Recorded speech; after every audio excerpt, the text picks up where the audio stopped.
In the nameless town, a dented steel canteen leaked water among the red dust. From it, a shot struck not flesh but thirst. A badge slipped into the pocket of the man holding papers. A ring of salt was drawn around the spring. They chose silence, buried the easy road, fixed the hinge, and hung their vows for the wind to knock against. The dented canteen hung upside down on a rusted nail behind the counter. Its body was cold, caked with dust yet still dripping. The last drop fell right on a streak of dried blood on the floor, spread into a dark spot, then vanished. I wiped the counter with a damp cloth, raised my hand, smelled iron. Outside, the red dust rose into a curtain. Wind scraped the tin roof, shrieking. The door shook with each gust. The wooden latch sighed like someone restless in sleep. Jonah Pike sat in the dark corner, back against a post, rusted chain coiled around his left wrist, one blind eye half shut, the other eye fixed on the empty space near me. He asked for no drink, gave no greeting. He only shifted his wrist, the chain links clinking. The sound crawled out of the dark like a snake sliding under the floorboards. I poured liquor into a tin cup, set it down. No one reached for it. The canteen on the nail shed another drop, fell. I did not look up. Ruth Alder walked in, left hand hidden inside her coarse cotton coat, collars soaked with sweat. Lip split at the corner, blood dried. Cheap straw hat, brim frayed. She paused a beat, eyes sweeping the room, stopping on the canteen, then Jonah, then halting on the man by the door. Jesse Vale had been seated by the door since before I opened at dawn. Hat brim shadowed half his face, boots planted on the wooden step, spurs brushing each other whenever the wind flung the door against his leg. He did not look at Ruth. He looked at no one. Now and then his hand stroked the coiled rein in his palm. "What'll it be?" I asked, to no one in particular. Ruth lifted her hat. "Water," voice rough. I glanced at the canteen. Its dented mouth faced the wall. I wasn't sure how much was left inside. The well bucket in the kitchen had taken on the smell of moss. I reached up, lifted the canteen off the nail. Heavy. The sound of water nudged against metal. Cold. Jonah laughed, a harsh single note. "Water's worth more than gold." He said it like a joke, but his tongue clicked against his front teeth with the sound of a man short of salt. I gave no reply, wiped the neck of the canteen on my shirt hem, set it before Ruth. "Drink, from the north." I spoke low, as if to myself. No one asked why it stayed wet in a day of dust. Ruth did not hurry. She pressed her lips to the misshapen rim, breathed in the metal faintly, then drank in short sips. No spill on her chin, no drop wasted. She said it chimed faint. He let the door strike him again before rising to fasten the latch. "North wind," he said, like reporting a matter that had nothing to do with water. "Yeah," I answered. Silas Morrow entered as Jonah's cigarette ash touched his boot heel. He pushed the door with the back of his hand, black vest coated in red dust, yet his white collar stayed white. The smell of cheap soap mixed with new paper. He did not step straight in. He stood at the threshold, scanning each face as if counting empty chairs. Then he came forward. "Do seats cost money here?" he asked, voice flat. "They do," I said. "Once you sit, you pay in silence." Silas smiled, short. "I have money." Silence, still to be decided. He did not order liquor. Instead, laid a roll of paper on the table in the middle, a hand-drawn map, thin blue lines winding like veins. His finger pressed on a high point, northward, fingernail clean, tip stained with ink, like a tack driven down. Jonah cocked his head. "You selling veins by the inch?" Silas never looked at him. "I bring law into this room. The rest, each of you chooses whether to hold fire or hold water." Ruth stared at the map without blinking, left hand still buried in her coat pocket. The thumbnail of her right hand bore a crust of dirt at the base. I saw the finger tremble faintly. No one could count how much. Callaway land. Silas tapped the paper. Old papers. New stream. I'm only here to measure, record, and leave. He turned to me. You've got water for lunch, haven't you? I did not answer. The canteen lay before Ruth. Its mouth turned to the wall. Dust ringed the steel rim in a thin gray band. Jesse moved slow to the table, did not touch the map. His hand brushed his spur roll, turned it just enough to test the sound. Measure if you like, he said. Leave if you will. Don't spill water. Silas tilted his head. Whose water? The words dropped like an empty cup on the floor. Jonah burst out laughing again, laughter like chains dragged across stone. Whoever drinks fastest. Ruth pulled her gaze from the paper at last. What do you want? The question plain as a knife with a broken tip. Want the way to the spring. Want numbers on the page. Want the lock. In exchange for legal money, with signatures, with seal. Silas spoke without taking his eyes off Jesse. Also want peace in this town. At least more peace than weeks past. Jesse did not look back. He lifted the canteen off the table, heavy as if lifting a sleeping animal, shook it lightly. Water sounded whole. Time. Hear the entry, a gate, a fence, who opens, who locks, clear. Ruth swallowed. I heard it. Her nostrils flared a little at the iron smell from the canteen. She spoke just enough for me, for Jesse, but as if not to Silas. The newborn calf is thirsty.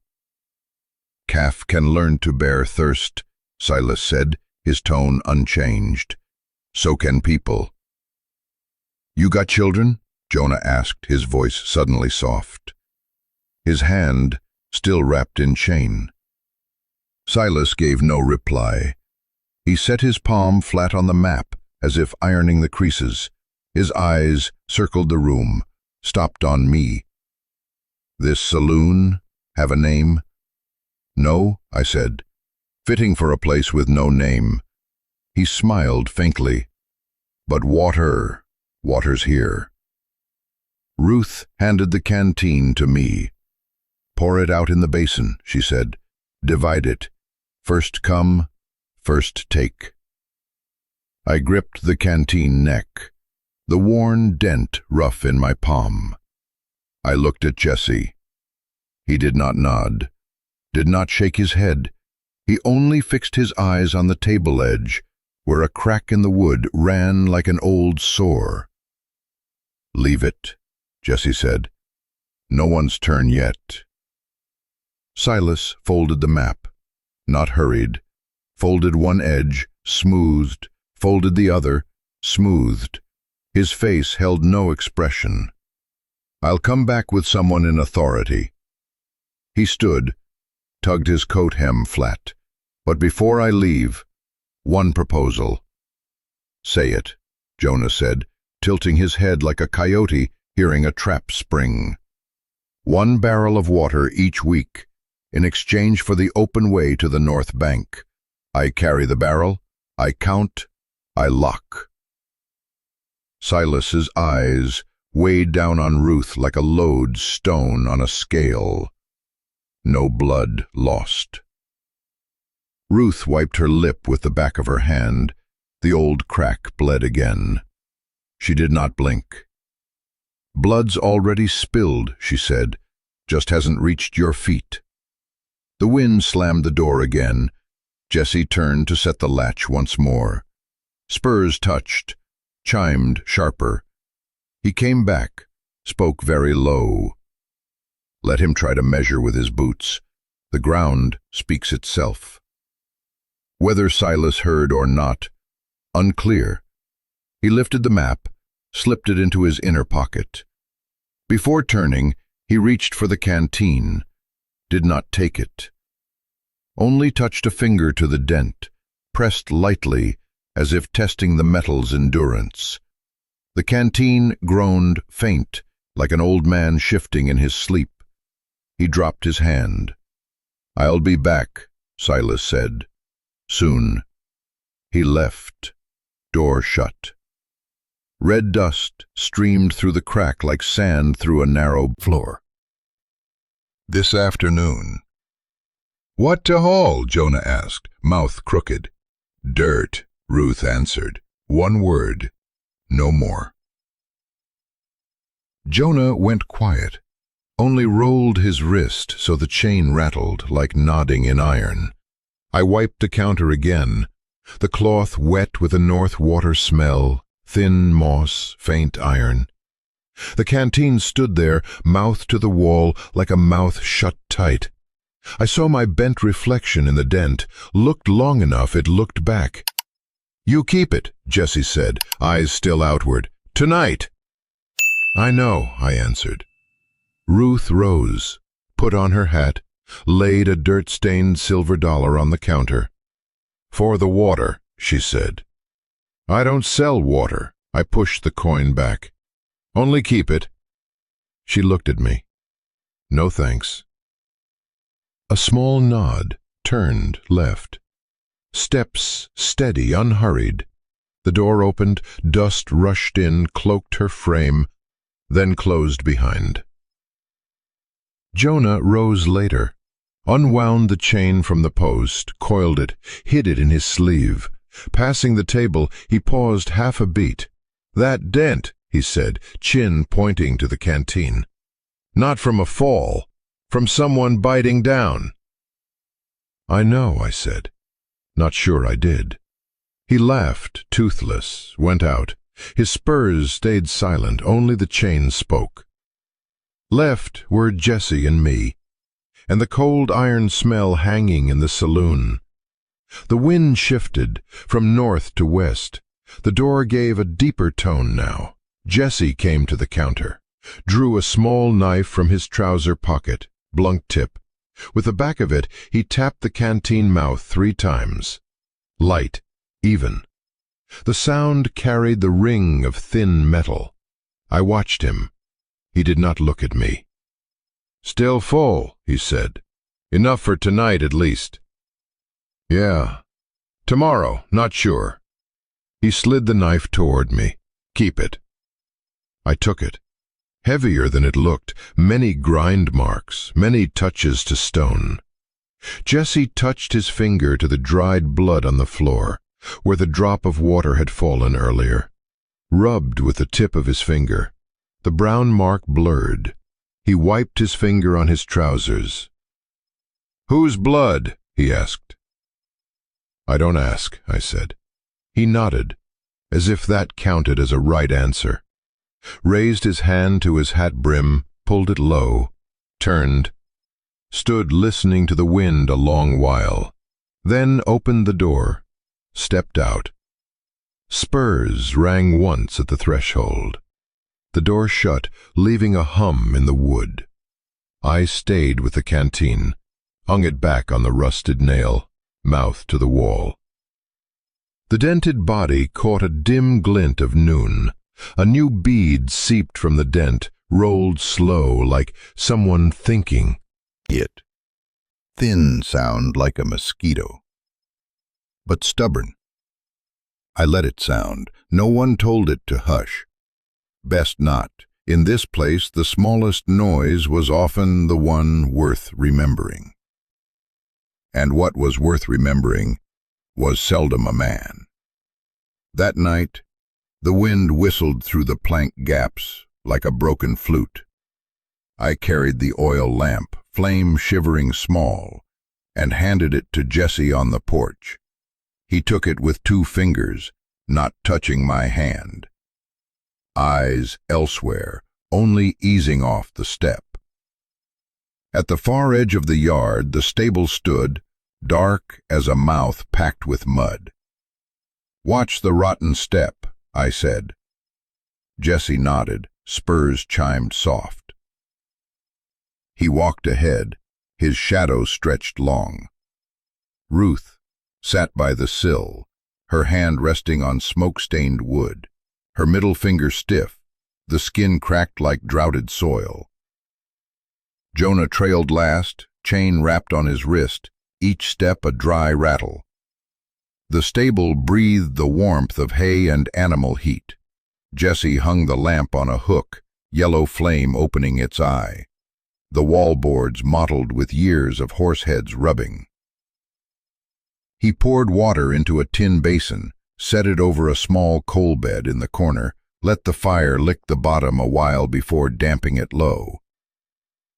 No one spoke.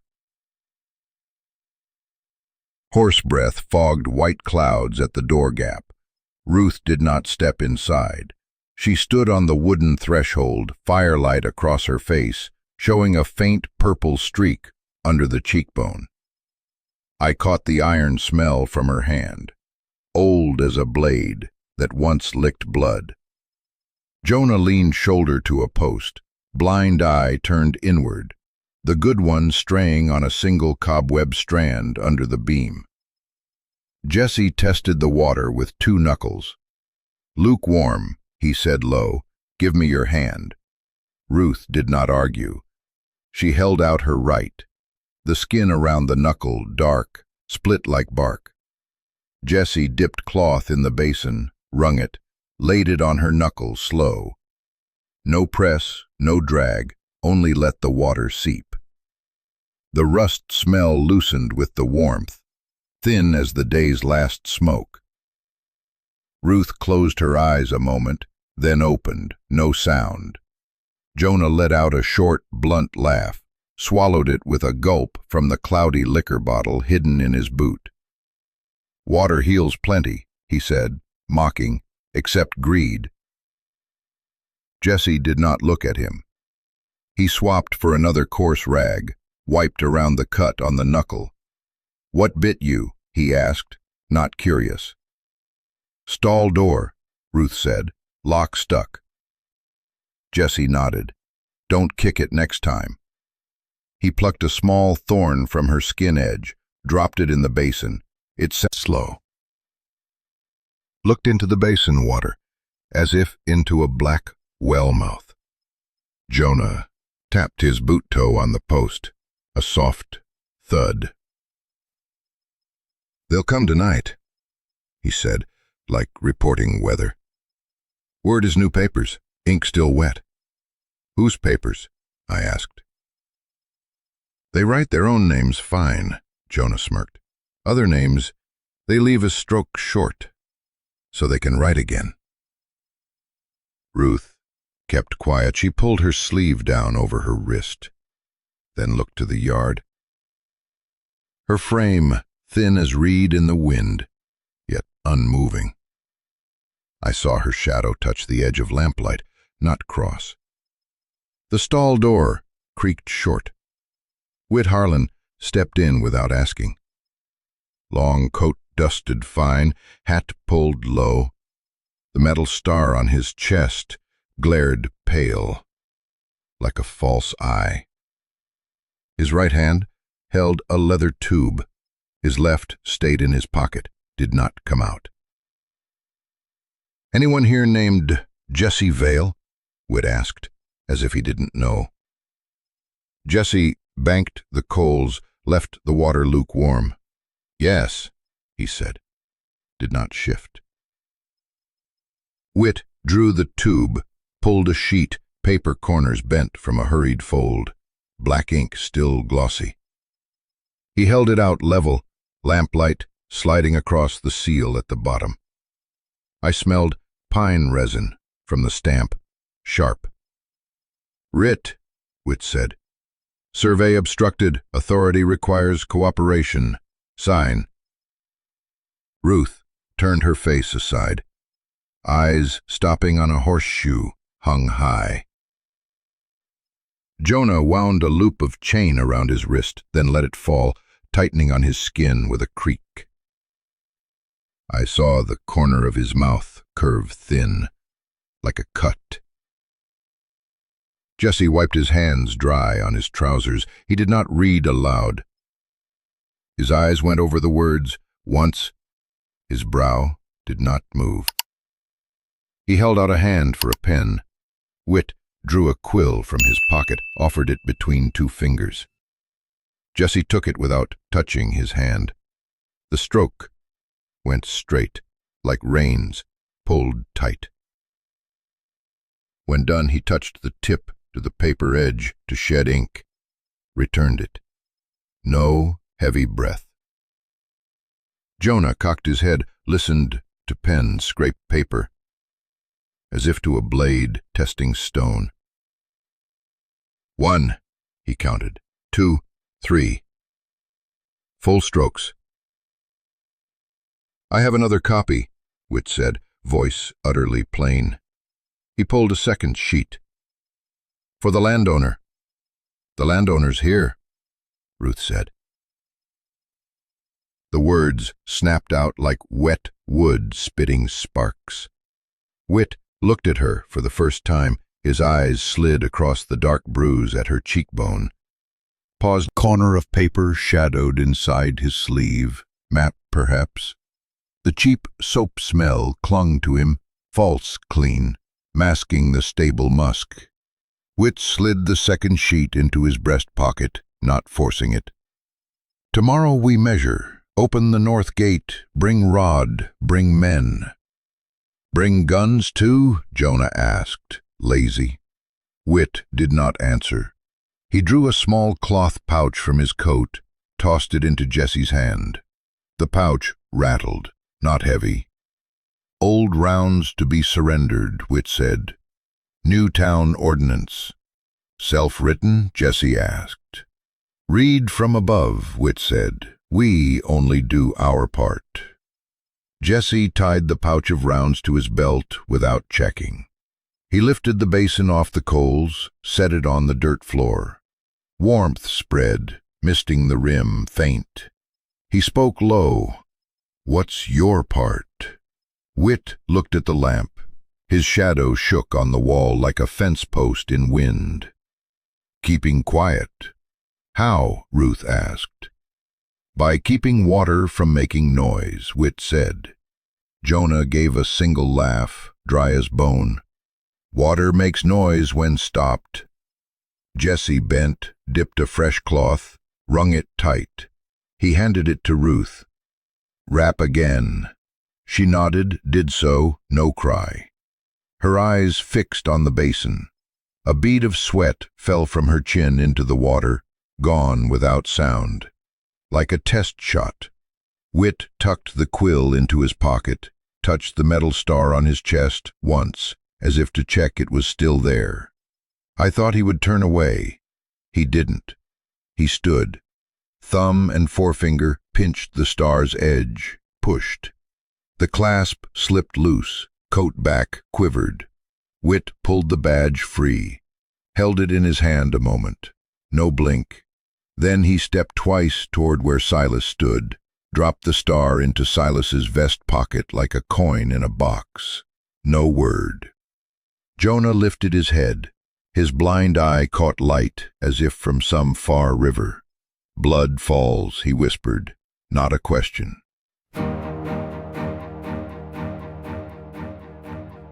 Silas did not look at the star. He only smoothed the pocket flat, pressed once firm. The lamplight slid over his nail, cold. Good, he said, like to a procedure. Tomorrow morning we'll speak easier. Ruth gripped the strip of cloth tight. Her neck vein jumped once visible, then sank. Jesse did not move. He stood between dying coals and lukewarm basin. Face unlit, like a timber charred and cooled. I could hear a horse's hoof scrape slow on the stall floor behind him. From now, Whit said, voice even, when I come as man of paper, not man of badge. What's the difference? I asked. Difference in the knock, Whit answered. He tapped 2 fingers on the doorframe. Wood, the coals in the basin. I heard it drop, crack on the fire, not sure from where it fell. Ruth unwrapped, bound again tighter. Fits, she said to herself. Jesse smothered the coals with his hands back, quick. Thin smoke rose, bitter. He bent, pulled the stall bar, tested its strength, let it fall. "Tomorrow they measure," he said. "Yes," I said. "Don't open the gate," Ruth said. "Let them count with their own steps." Jonah laughed soft. "Steps don't count, they only leave marks." "Then erase," Ruth said. The words fell to the ground, like a stone into a deep well. No echo. Jesse carried the basin of water to the porch, set it by the step where the wind pulled. He sat on the upper plank, back against a post. Spurs touched once, then stilled. I stood behind him, hearing the rain rub against his belt leather. Jonah stood between dark and lamplight, chain slack, like something tired. From the road came hoofbeats, steady as count, not many, enough to mark there were watchers. Ruth glanced across the yard. No sigh, no plea. She took off her hat, hung it on a stake, turned her cracked face to the night, closed her eyes once, opened, went inside. Jesse dipped 2 fingers into the basin, snapped them. 2 drops flicked, fell on the step, broke without trace. "Lukewarm," he said, as if measuring again. Jonah moved to the doorway, bent, swept the ground with the back of his hand, erased his own print. "There," he said, "first lesson for morning." No praise. I went into the stable, hung the lamp so the flame shook less, stood a while, hearing the night set its pieces, the coals cooling, the chain gone still, the basin fading its heat, hooves ceased scraping, wind shifted. A dog howled somewhere, then stopped, as if it remembered not to speak at this hour. When I came back to the porch, Jesse was still seated, his eyes sunk in the yard's dark. His hand rested on his knee, opening, closing, not tense. Ruth was out of the doorway, the house candle out. Jonah leaned on a post, blind eye tilted to the black sky as if seeking letters. Below, the basin lay still, unbroken. The night pulled back like water receding. No one called names. No one spoke of morning. Morning would come on its own, with rods and paper, with another knock. For now we heard silence draw its frame, tight as reins strung between 2 posts, waiting for a jerk. Not yet, but tight enough to know something would tear when it came.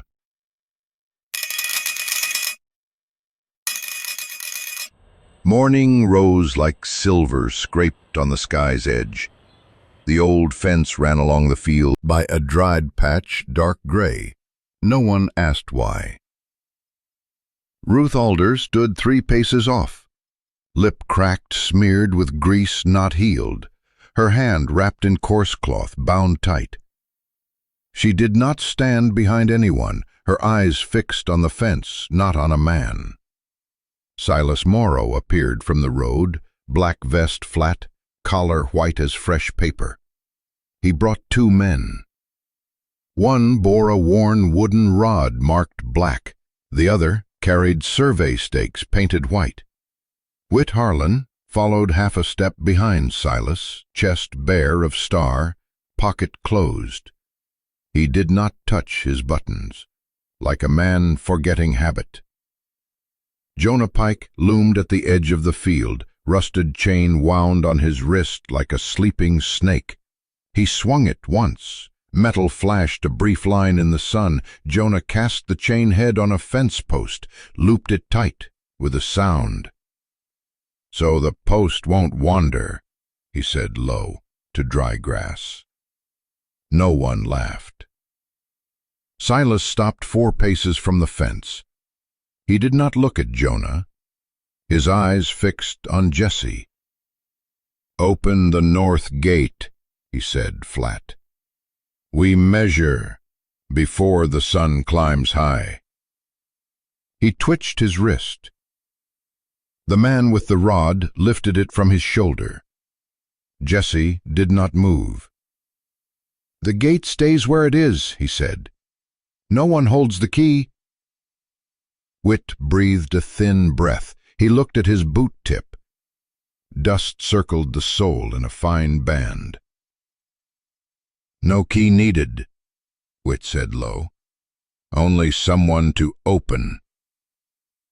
Ruth tilted her head slightly. The bandage pressed lines into her wrist. She spoke enough to hear. "There's a calf. Thirsty." Silas glanced. "Men thirst for paper," he said. "We are the same." He jerked his chin at the rod. "Measure." The rodman advanced, pacing. His boot heel cracked plates of earth, each shard snapping like eggshell. I heard numbers fall from his mouth without forming. Overhead, a crow shifted trees, silent. The wind bent, carried the cheap soap scent from Silas's collar toward me. Jonah pulled his chain taut. Metal screeched against dry wood. He gave a short laugh. "Measure land with rod. But what do you measure water with?" None answered. He struck the post with the chain, a hollow sound, like marking where to hang a body, then stopped. Jesse stepped forward half a foot, stopped. His shadow darkened the deepest crack. He spoke, not loud. "Step back." The rodman halted, turned his head to Silas, waiting. Silas gave no sign, his eyes fixed on Ruth. "Clean." He held it before his chest as one holds a tray. "Let's start slow," he said. "No step forward, no step back." His face unchanged. The brim shadow lowered over his shirt front, covering the stain of dried water. Silas tugged his lip corner, not a smile. "We are slow too," he answered. "Slow but sure." He raised 2 fingers. The rodman stepped again, cutting across Jesse's hat shadow. Jesse did not look. Ruth watched the dirt under the man's boot toe, as if to catch the place where the ground might speak. I saw Jesse touch the saddle strap hung on the post since morning. His finger brushed metal. No clink. He drew it out of shadow. The dented steel canteen. The dent shaped like a bad letter written too many times. Its mouth pointed to the road. Its body streaked with road dust gray. I saw the dent deeper than the first time in the saloon. Someone had bent it with teeth or with thought.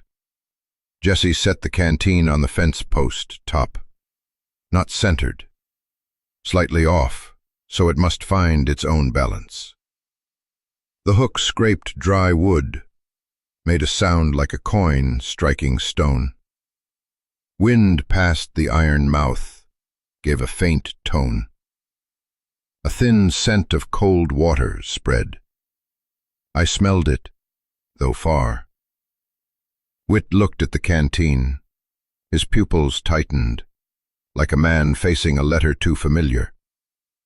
Silas did not change. He said, "No tricks." His voice still flat. "We need numbers." Jesse raised his gun, barrel still low. He did not aim with eye. He lifted his chin, let wind cross his hair under the brim. Left hand kept the hat against his chest. Right hand drew the hammer 1 notch. I heard the spring breathe. Ruth bit her lip. The split broke a bead of fresh red. She did not wipe it. She looked at the canteen dent, like at a mouth holding back tears. Jonah snapped the chain once. The whole length shook, giving many small sounds, like rain on tin. Then he gripped it tight, held it dead in his hand, metal cold into skin. He spoke low, only the post hearing. "Blood, or water. The rod man froze mid-step. His boot pressed the crack, toe caught on an edge of clay. I saw a red ant crawl from the seam, carrying a grain of salt no bigger than dust. It turned aside at the sound. Jesse said no more. He tilted the barrel, lined it across the canteen for a moment, as if measuring a tilt. Then he pulled the trigger. The shot cracked short, not long. Did not echo back. The dented steel split at the fraction as to someone not present. Her lips still cracked, but the bead of red stayed. She did not wipe. I heard the fence wire sing a long note from the canteen's post to the last. The sound faded. Jonah let go the chain. One end touched dirt without sound. He looked at the spot where the water vanished, his uneven eyes, one blind, one cutting through what was there. His mouth opened as to laugh, then shut. His jaw twitched once. I thought he would speak. He did not. Jesse lowered the gun, set the hat back on his head, slow. His fingers slid under the brim, touched his forehead once, like a nameless prayer. He turned to Ruth, did not step near, did not touch. "Done with my part," he said, voice even, not hoarse, like cutting a rope without letting it snap. Silas swallowed. He lifted his hand, brushed one drop from his collar. It left a pale gray stain. He looked at Whit. Whit neither nodded nor shook, his lips pressed like thread drawn through skin. The rodman stepped back once. His heel slipped from a clay edge, crunched another plate. The crack was clear. "I need numbers," Silas said, lower this time. He lifted 2 fingers. The rodman stepped again, misstepped, uneven, like a leg bent by wind. Jesse placed his hand on the fence wire, did not grip, only rested. The wire pressed a faint line into his skin. "No numbers left," he said, "only earth." He turned his gun muzzle down. The hammer eased. Ruth looked at the canteen perched empty, mouth torn, steel lips bent like someone's mouth bitten to blood. She said, quiet as moss smell, "Enough." The word drew into no one. It dropped to ground like a pebble into drained water. The wind stilled for 1 beat. I heard fingertips drum on wood rod. 1, 2, 3, stopped. Maybe the surveyor's hand, maybe his heart, at the edge of his skin. I was not close enough to know. Jonah pulled the chain loose from the post, unwound 1 loop, coiled it in his palm, tucked in sleeve. Metal sound gone. He looked at the soil where water vanished. His face pinched 1 line, like a man holding back a sneeze. Then the line went. Whit drew his hand from his pocket. He spread his palm to the wind, then closed it. "Don't," he said. Not clear to whom, not clear what not. The word hung between fence and road, no hook to catch. Silas pressed his lips, as if swallowing a curse. He turned his neck slightly, looked north, then the fence, then back at Jesse. "Here for today," he said. "Tomorrow will differ." He turned. Dust clung to his heel. His coat hem missed the wire. No one followed at once. The rodman hugged his rod like a broken cross. The other crushed his hat brim, eyes hunting ground. Whit stood a few beats. He looked at the canteen's torn mouth, pressed his lips again, then turned, silent. Ruth stepped to the fence. "Farewell." He turned, walked to the stable spurs, silent. Jonah followed a stretch behind, chain quiet as leather strap. I still stood at the porch, hand on the latch, feeling it wet, not sure if from sweat or spray. I did not wipe. The wind shifted, the sun rose another notch. The cracked earth plates began to shine. The canteen wobbled 1 more moment, then steadied, its broken mouth facing the road. I heard something, far. Maybe a calf calling for its dam. Maybe only a sound in my ear when the throat clamps dry. I opened my mouth for air. It did not go deep, still dry. I stayed silent. In silence there was iron, in iron there was a word unsaid. I left it there, unstirred. Silas gave a thin laugh, lip pulled without reaching his eyes. He tugged his vest, brushed a gray dot from the white collar where water had struck. Tomorrow differs, he said, looked at no one, turned. The two surveyors heaved rod and stakes. Their boots pressed marks into cracked plates, each step crisp. Wit followed half a pace. His hand left his pocket, closed, opened. Did not touch his chest flat. Jonah trailed last, the chain scraped behind his heel, teeth scoring dust into a thin line alongside Silas's path. Each time wind shifted, dust blew off, left the scratch plain as careless writing. Enough, Jonah said, low. No one answered. They slipped past the field's edge. Left only the old fence and the post darkened with water. On the wood the damp patch deepened to coal gray, crawling down the grain like a snake spent. I touched it, drew back. Cold. A faint iron clung to my fingers. Jesse did not watch them go. He stood a long moment, hand laid on wire, the mark pressed into his skin faded slow. Ruth tightened the cloth on her wrist another turn. She said, work. Only that, the wind answered by stilling one beat. Evening slid in like a shadow pushed long, sun cut, earth cooled quick. Jesse carried the crowbar, Ruth bore the shovel. I dragged the dull hoe. Jonah stood off, where the dirt turned pale gray, his left hand loose, his right holding the slack chain like leading a stubborn beast. The side channel showed beneath thin soil, only an old trench lined with gravel and rotten boards. Water had lessened for weeks. A broken plank revealed powdery white earth, salt scent faint. Ruth pointed. Here. Jesse drove the crowbar. The iron bit dry with a snap. He levered up. The plank burst. Nails clattered. I swept gravel into a heap, spread it elsewhere flat. Ruth shoveled dirt down into the trench. No shouting, only shovel rasp, dirt pour, breath steady. Give, Ruth said. Jesse handed the crowbar. Thin, unmoving cloud. These stones sound like bones, he said. No one told him to drop them softer. Jesse shifted grip. He used the hoe blade to cut dry roots like clipping stray threads, without care. The smell of scorched root rose when steel scraped stone. He paused, listened. No sound of water below, only earth. Another board, I said. Ruth slid the sound plank, dropped it like a lid. She pressed her heel tight. Her boot left a print, its toe chalked white. Seal it, she said. Jesse spread gravel. I shoveled dirt over. Jonah cast more stones until level. The air was still. No insects. No cattle. I heard someone among us swallow. Could not tell which. Jesse braced the crowbar, eyed the trench's slope. Off by an inch, he said. It's fine, Ruth answered. Harder to find. We stepped back.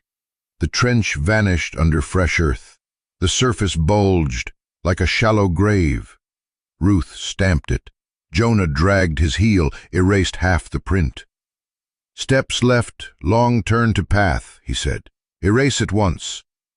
Jesse took a dry branch, swept the ridge. Fresh dust coated old, colors close. He jammed the branch down, snapped it, tossed. This part's done, he said. Ruth nodded. I said nothing. The sun struck the hill edge. Cold slid into seams of cloth. We carried tools back. Jonah followed last, chains swinging loose, not touching ground. First time all day, no rattle. Next morning smelled of salt. From afar I saw white rings spread around the spring's mouth, like chalk drawn in one stroke. Not perfect round, uneven. Thick in spots, thin in spots, enough to stop last night's tracks where they ended. Ruth stood inside the ring. She held an empty sack of burlap, its rim wet with sweat. Her hand brushed a salt line, fingers coated white. She touched tongue, winced at brine. Good, she said. One word. Jesse did not cross the line. He stood outside, hands in pockets, eyes on the salt flecks hardening under the sun, clumping like fish scales. He asked low, "Any sacks left?" Ruth shook her head. "None." The store behind the saloon opened early.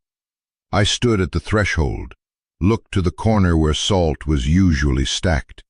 Empty. No sign of pried lock. On the shelf, only a few grains clung to hemp fiber. The wind through the cracks shook them down like dust. "Where did the salt go?" I asked. To no one. Jonah came from the fence with a small twist of salt in his hand, like a shard of white sugar given. He chewed. The grain cracked dry under his teeth, his lip streaked red. He smiled without opening his mouth. "This brine keeps secrets longer than guns." Slow. She did not look at Jessie, did not look at me, her eyes fixed on the water beneath the ring, where light fractured to shards. "Don't let anyone through," she said. Jessie nodded. He did not ask, "How long?" I stood at the edge, looked back to the old wagon track I pushed through here, covered by salt. I saw my shadow broken at the line, looked like two figures not quite close. I stepped back. Jonah rinsed his mouth with well water from a tin lid, spat where no salt lay. The red streak thinned into the shape of a letter, then went out. He lifted the chain, tapped it on his thigh. For the first time, I saw him not grip it tight. The calf season came early, grass not yet grown.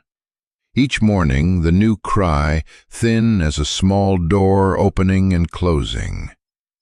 Ruth carried a pan of warm water across the yard, her shoulder tilted just enough to keep it steady. She counted the calf's breath. 1, 2, 3, pause, then 1 again. At each pause, she laid her hand on its chest, waited for the rise, then drew away. Jessie hung the stable door across his horse's back, worked with the hinges. He pulled old nails, hammered new, smeared grease on the iron pin. Each trial, the hinge cried less. By the fourth, it did not. He stopped, listened again, nodded. "Enough," he said. I boiled another pot, carried it to the porch. The steam carried straw and milk. On the wall, Jonah hung his chain on a rusted nail. He touched the last link, drew back like from heat. From then, he stood 1 step away, did not reach. For the first time in long, the chain was high with no hand clinging. "Not touching?" I asked. "Touch, it calls," Jonah said. He looked at the hill. Today should be quiet. Ruth crossed, sweat streaked with dust on her temple. She set the pan down, wiped her brow with the bandaged wrist.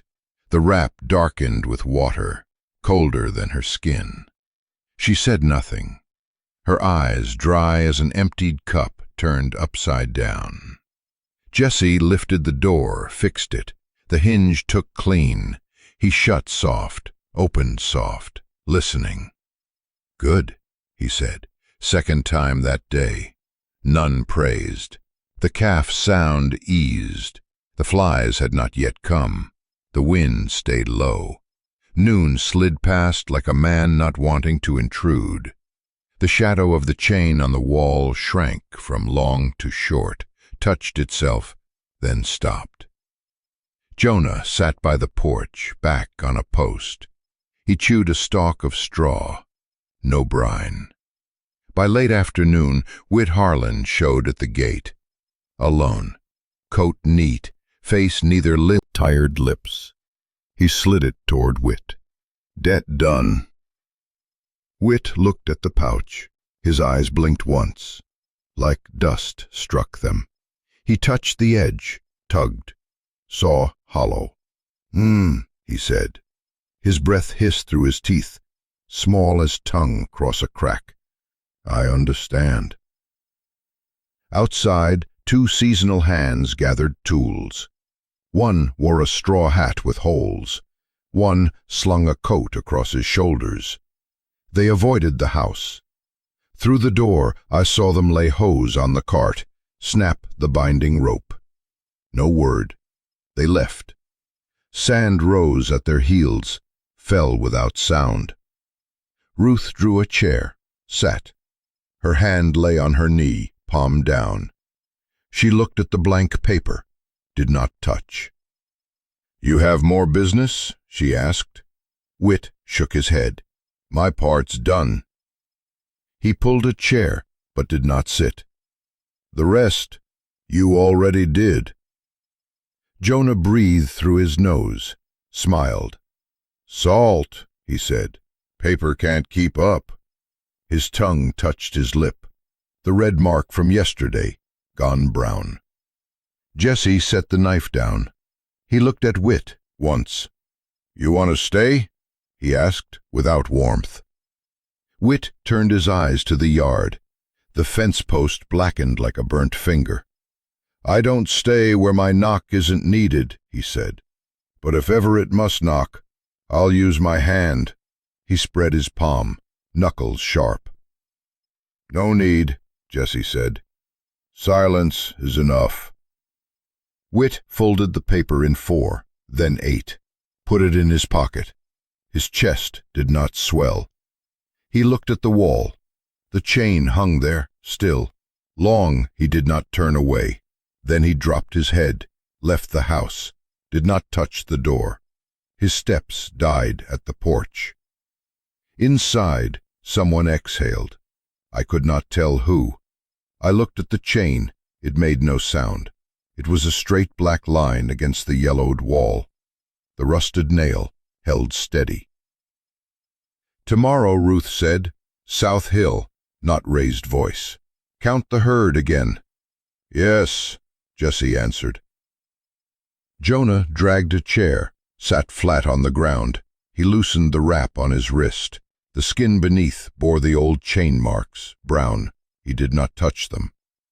"Leave it," he muttered, "to remember." I fetched a basin, dipped water from the tub by the step. Enough left for evening. As I passed the table, the wind lifted the rim of the empty cloth pouch off the wood, dropped it again. It gave a small sound, like a last breath. I set the basin down, the thud against earth, louder than anything else in the room. Outside, the crows changed trees. They did not call. Wind swept the salt ring at the spring, lifted grains and no one spoke strange words. No one asked for more water. The char mark on the fence post kept its shade, neither faded nor darkened. It stood like a letter, without meaning to outsiders, but enough for those inside to read. I did not wipe it. No need. When the shadow reached the porch edge, Ruth rose, carried the basin across the yard. Jesse followed, boots silent. Jonah stayed, his blind eye lifted to where the chain hung. I shut the saloon door slower than usual. My palm on the latch felt slick, not sure if sweat or the morning's water trace. I did not wipe. I let it dry on its own, as everything here dried after a brief wet that cut deep enough. Night slid across the yard like a fed beast. I stood on the porch, hand on a post, counted wind through the roof gaps. 1, 2, 3. It did not end. Each draft carried meadow scent mixed with days-old ash. Jesse set his hat on the step, brim down, touched wood soft. He stood a beat, looked at his own thing as at a beast that had done its work. Then stepped half back, rubbed his hands to shed dust. No word.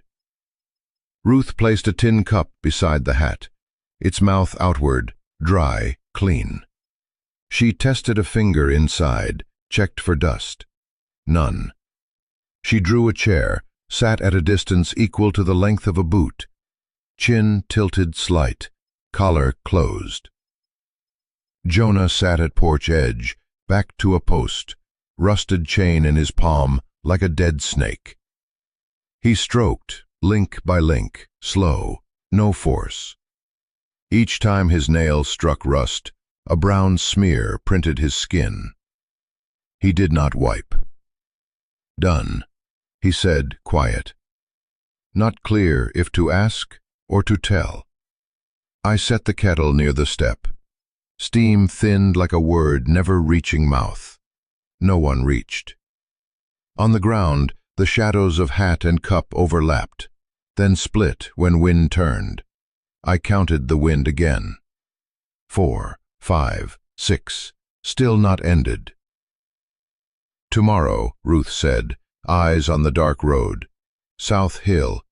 Early." Flat voice. "Yes," Jesse answered. He did not near the hat, his eyes fixed on the cup, not touching. "Bring rope," he added. Jonah turned the chain in his hand, sought a sound link. None. He gave a thin, toothless laugh. "No need," he said. "That place holds no one." The word slipped out, fell on the step, stayed. Ruth looked at Jonah's hand a beat, then passed, like someone walking past a dead fire. She lifted the cup, set it back where it was. "Leave it," she said, very low. The cup stood, the hat lay, the space, the flicker in his good eye died quick. If anything left to see. Jesse did not ask where or how long. He nudged his hat half aside so the brim would not scratch the grain. "Don't near the salt ring," he said. "Your tongue won't stand it again." No mock, only fact. Jonah laughed without sound. "My tongue knows forgetting," he said. His hand stopped stroking, let the chain lie still in his palm a moment, like setting down a name. Then he stroked once more, the last time. I lifted the kettle, poured a sip into the tin cup. Steam rose, carried iron and damp earth. Ruth did not drink. She pushed the cup closer to the hat, put them on the same side. "Cold night," she said. "No matter," Jesse answered, tugged his coat tight. He sat on the lower step, back not resting, eyes set on a point in the dark. Wind passed the planks, touched his neck. He did not flinch. I counted the wind again. 7, 8, 9. Some number fell off the tongue with the draft. I stopped counting. The night laid its hand on the porch, heavy. We let it stay. Morning hadn't risen yet, and the smell of earth had already changed. At first light, it carried a damp tang, like someone had just opened the lid of a long-kept jar. I went out early. The path to the creek was blocked by a dead tree, roots bare, branches stiff as ribs. Someone had stripped the bark with a knife. The wood showed pale like boiled bone. The knife marks were even. The salt trace had faded under mist. The leftover grains bent under moisture, crumbling into fine powder, clinging to the heel of my boots in a thin rim. I walked slow. My toe didn't touch the drawn line. The smell of salt mixed with moss pulled into my nose, old and clean. Jonah had left boot prints from the porch to midway, then lost, his prints tangled with night animals, fox, rabbit, maybe a stray cat. They pressed over each other, shifted direction, like one man's hand laid over another's words. None crossed the fallen tree. I looked close. On the left edge, soft soil held a mark like a light press of chain link. Not deep. I touched. It broke. Ruth came after. She carried nothing. Collar pulled high. Eyes on the tree. She didn't ask who had dragged it. She stepped around the right side, smelled the fresh wood. "Leave it," she said, flat. No sawing, no flags. She bent, picked up a strip of bark just peeled, crushed it, dropped. The white shred turned to powder, clung into mud as old gray. Jessie stood short off, hands in mark. "Let beasts go before men," she said. "Breath comes easier." She turned, walked along the fence line, her shadow thin. Wind wrapped her, then let go. I stayed, looked at water below, flat as glass, no bottom seen. On the bank, a crow feather stuck upright in mud, tail trembling with wind. I pulled it out, held it, light as letters written in smoke. I didn't keep it. I planted it back, same place. On return, I saw under the porch the mud lines had hardened. The wagon ruts from yesterday gone, footprints shallow. Only the track of a small sheep. It had passed, stopped at the overturned basin by the door, sniffed, left. I lifted the basin. Underneath, dry, as meant. Light climbed over the yard like someone wiping a blackboard.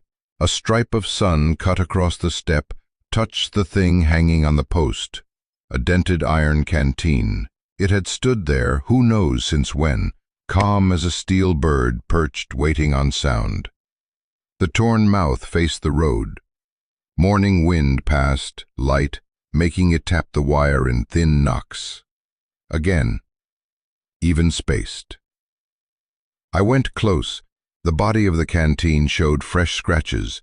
The deep dent now looked like a narrow mouth smiling without joy. The old water stain had dried the day before, leaving a faint gray rim. I set my hand on the post, not on it. Metal answered with a faint tone when wind shifted, like greeting. At the post base, a rusted chain coiled. Neat. No knot, no lock.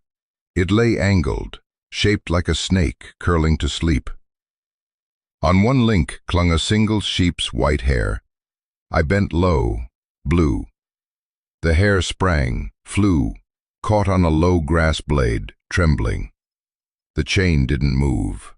It weighed memory. Ruth stepped on the porch. She looked at the canteen first, then the chain. She didn't ask. She picked up the tin cup from last night, rubbed it with her hem, set it on the step. "Let wind," she said, "to clean." The words sounded like a short prayer for the house, but she looked at no one. Jesse came from the barn. He stood 2 steps back.